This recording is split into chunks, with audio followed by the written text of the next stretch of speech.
Bob Mack, your host, and today we have an alt-country artist. That's how I describe him. I first saw several months ago at an open mic night. I've been following him ever since because his passion and intensity just blew my mind.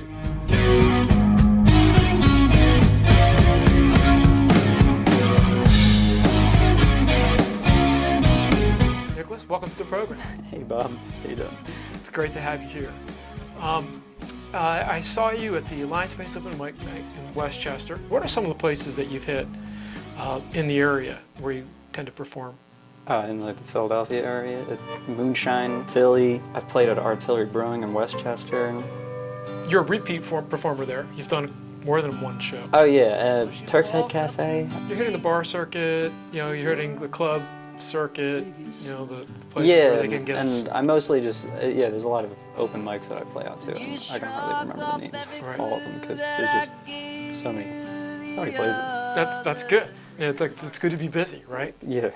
And you're playing your own original material most of the time. Are you playing any covers? Oh, I do cover gigs and I play like originals. It depends.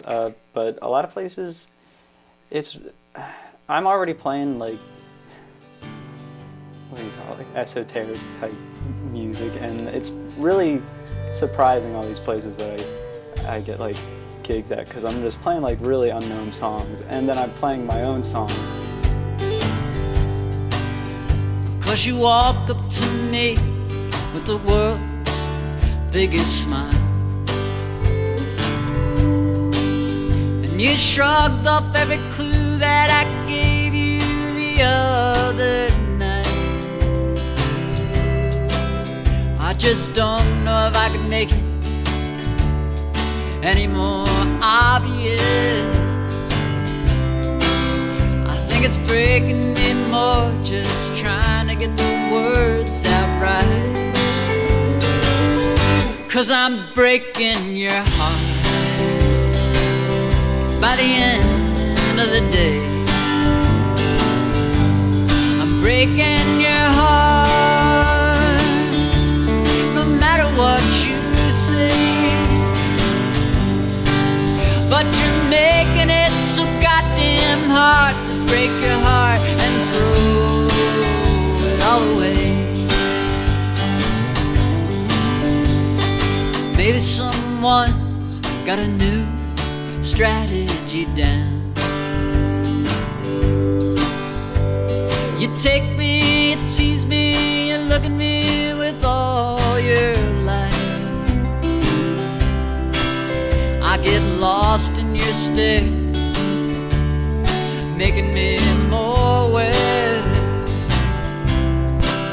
of all the pain you'll be holding in when I leave you tonight. 'Cause I'm breaking your heart by the end of the day. Breaking your heart no matter what you say.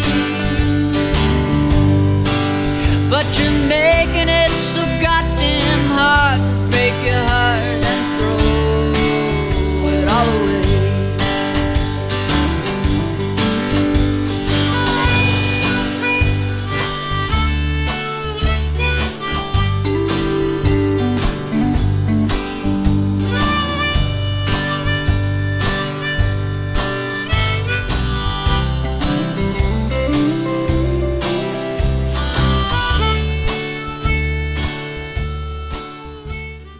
It seems kind of strange to you that they're actually liking your music. Yes, That's just kind of cool. Because I have friends in like the music scene that are like, how do you get these gigs where you're playing like the most like the oldest things? And I'm just like, I don't know. I've just been playing around so much that eventually people just started like asking me to go play places. I've played at weddings, just playing my weird songs, and it's yeah. Well, that's a perfect segue for like, what is your genre? I can start out with all country, but I've heard you described as folk punk, punk folk, country with an edge. How would you describe your music? I would call it just country, but I think a lot of people call me like folk punk because of my voice. Like the alt country, I totally understand for now because pop country is like completely different than what country used to be. So it's like you gotta sort of differentiate it with like the sort of terminology. So yeah, I would like to just call myself country because it's like the most traditional in its like way, but I guess it's all country. Right. Well, I'll go along with that. But I mean, reason why I kind of like the side characterization because I hear heavy tones of the Byrds, you know, yeah. right? Because Yeah. where you play your harmonica, you double track your guitar, or you put a lot of effects on your guitar work. You know, Dylan at his more rocking type level, and you know, one song on your Eternal Darkness album, I forget which one it was, had like sound like a lot of ZZ Top references. Right? Love and Attention. Thank you, Love and Attention. Yeah. See, you know what I'm going with. Yeah. Yeah. So you've got a lot of going on 3 chords. So that's what's really cool and notable about what you do.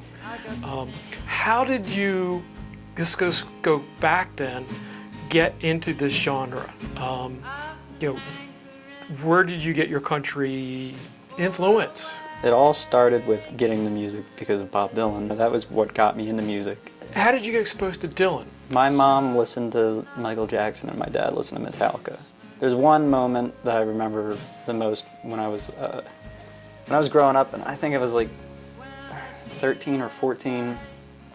I was on my way home from school, and there was I remember everything about it because it was just such a bizarre moment. I was in my car, my mom was driving, we had a 1970 Chevelle, and we're driving on this one street, and there's this pizza place that I remember specifically, and positively 4th Street came on. It was just so different sounding. His voice was completely different, his lyrics were completely different, and it was genuine. Honest? And, yeah, it was, and I felt like I was searching for that, like my whole like childhood and like music, and I could never like find it anywhere. And when I first heard that, I was like, that's what I've been looking for. And my whole like brain was just rewired. And you're how old when this happened? Probably 10? Like 14. 14.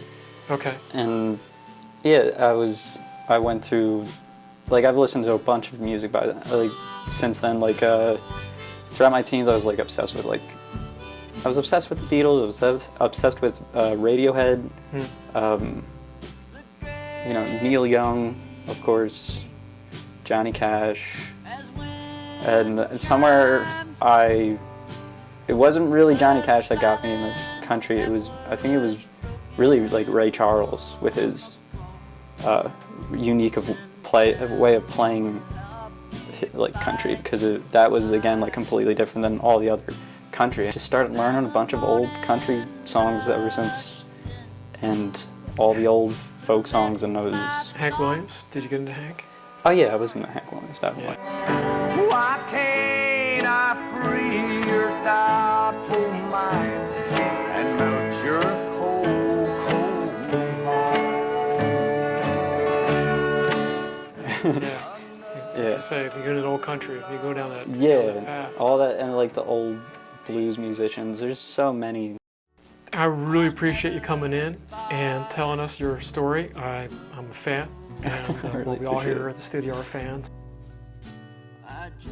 So there you have it, Nicholas Lurwick. Check out Nicholas and the way he has expanded country to what, no, he doesn't want to call it alt country, but we'll call it alt country with an edge, punk funk, you name it.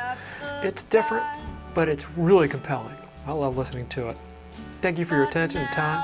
We'll see you next time. Remember why